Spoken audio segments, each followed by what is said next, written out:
everyone, welcome back to another video. Thanks for tuning in. Today I'm going to be talking about the books that I want to read for March, which is Women's History Month. I was inspired by Emma from Drinking by My Shelf. She just recently did a video recommending books to read for Women's History Month. Personally, for me, I don't feel like I've read enough books to have like solid recommendations or a wide range of recommendations, but instead I was like, let me look at my TBR, or the books that are on my want to read list, and see if there's any books on there that fit this Women's History Month theme. In February for Black History Month, I tried to prioritize books by Black authors or Black stories, and I really enjoyed that and love that I kind of prioritized some of those books. Sadly, I didn't think of making a video before February about Black History Month, but I thought that for Women's History Month, I could make a video about some books that are on my to-be read list, and hopefully in March, I obviously won't get to all of them, but hopefully some of them will make it to my March books that I've read list. So that's kind of the theme for today's video. Let's jump into it. They are really in no particular order except for nonfiction and fiction. So I'm going to start with nonfiction and end with some fiction books. I did do some research online of just like looking up like books to read for Women's History Month. I actually do have one book from the fiction list that I did get from reading those kind of blog things, but in general, all the other books have just been on my long list of TBR. I'm at like 280 books, and that list is ever growing, and I add to it on a weekly basis, if not on a daily basis. I'm gonna start with nonfiction. The first book on my list for nonfiction is Catherine the Great, Portrait of a Woman by Robert K. Massie. I first heard of this book from Olive Reads. She has great nonfiction recommendations. I feel like I've talked about it in almost every video now, but my dad was born in Moscow, my mom was born in Odessa. They moved to America in 1989. I was born here, but I still speak Russian with my parents, and I have like a lot of ties to the Russian culture and want to know more about Russian history. And I actually did visit Catherine the Great's palace in St. Petersburg in like 2014, I think. But I feel like I want to learn more. And in general, Robert K. Massie wrote a whole series of books on the Romanov family, which was the monarchy of Russia before the Russian Revolution. So I feel like I just want to dive into that side of history at some point, so maybe I'll pick it up in March. The next book on my list is Know My Name by Chanel Miller. This isn't technically history because it didn't happen that long ago, but I feel like it will be part of history, and I feel like it's part of women's history, and it touches on a topic that is part of women's history. This book is a memoir. It is Chanel Miller's side of the story of the Brock Turner case. She was known as Emily Doe, an anonymous girl who was sexually assaulted by Brock Turner at the Stanford College campus. I'm somewhat familiar with this case because Malcolm Gladwell talks about it in his book Talking to Strangers, which is an amazing audiobook, and I highly recommend you listen to that.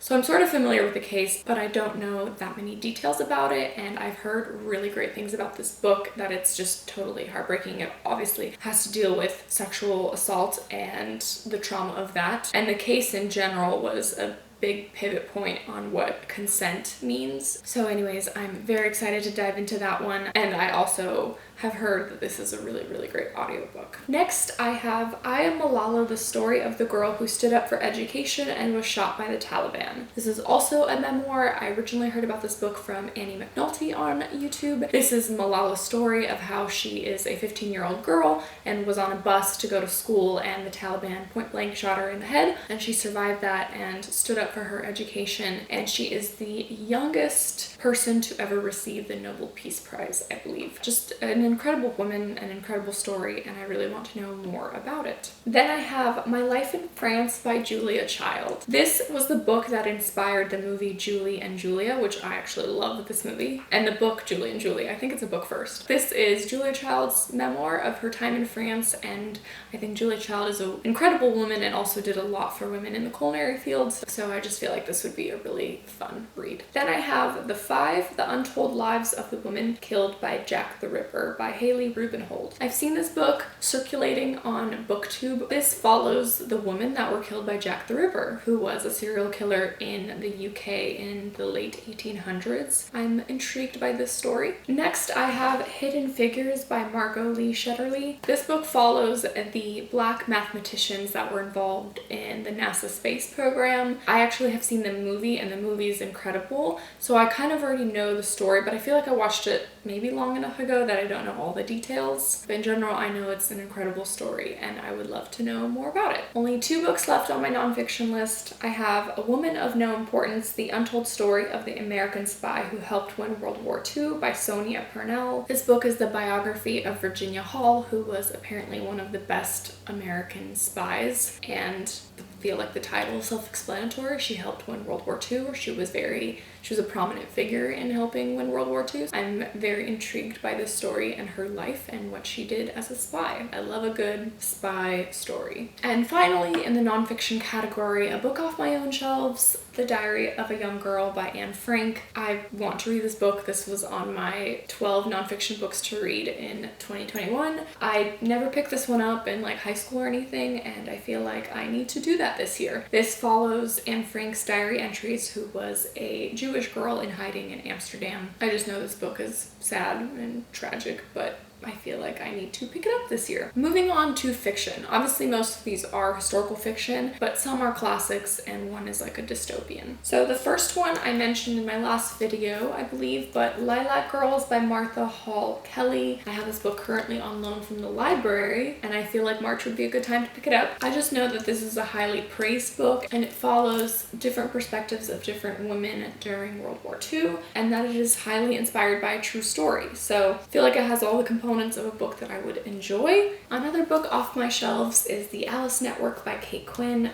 This has been on my to-read list for so long, and I feel like I need to read it this year. This is also a historical fiction that is both set during World War I and during World War II, and it is very much based on the real Alice Network, which was a spy network in France, and I've heard amazing things about the author, and I feel like I need to read it. The only book that I got from those like blog lists of books to read during Women's History Month is I Shall Be Near to You by Erin, Lindsay, McCabe. The synopsis really intrigued me. This is about a woman who disguises herself as a man in order to fight alongside her husband during the Civil War. I haven't read many books, fiction or nonfiction, about the Civil War, so I'm very intrigued by this. And this book is based off of real letters that were written by a woman disguising herself as a man during the Civil War. Next, I have Burial Rites by Hannah Kent. I've seen this book also circulating around BookTube, but this has to do with a woman accused of murder in Iceland in, I believe, the 1700s, maybe the 1800s. And it has a little bit of that like Salem witch trials, woman falsely accused vibes. And I've just heard really good things about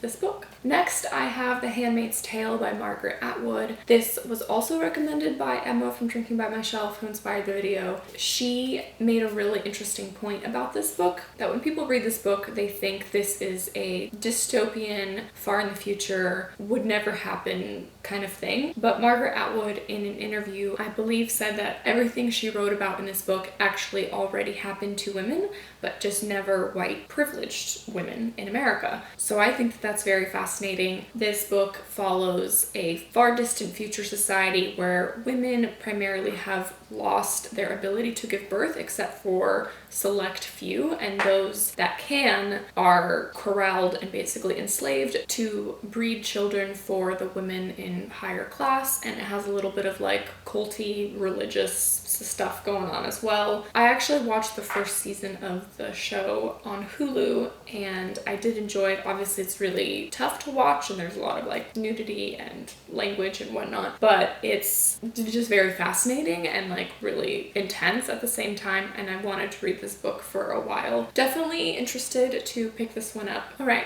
3 fiction books left. I feel like I talk about them in every single video, but they're 3 classics. The first one is Little Women by Louisa May Alcott. I said I was going to read this in December and I didn't. I was going to read in January, but I didn't. I was going to read in February, but I won't. So maybe March is the time to pick this up, and I want to read it. I absolutely love the movie that came out recently. I feel like this is a book that I would absolutely love, but for some reason I just have not picked it up because other books have been putting themselves into the priority list. This one is a must read.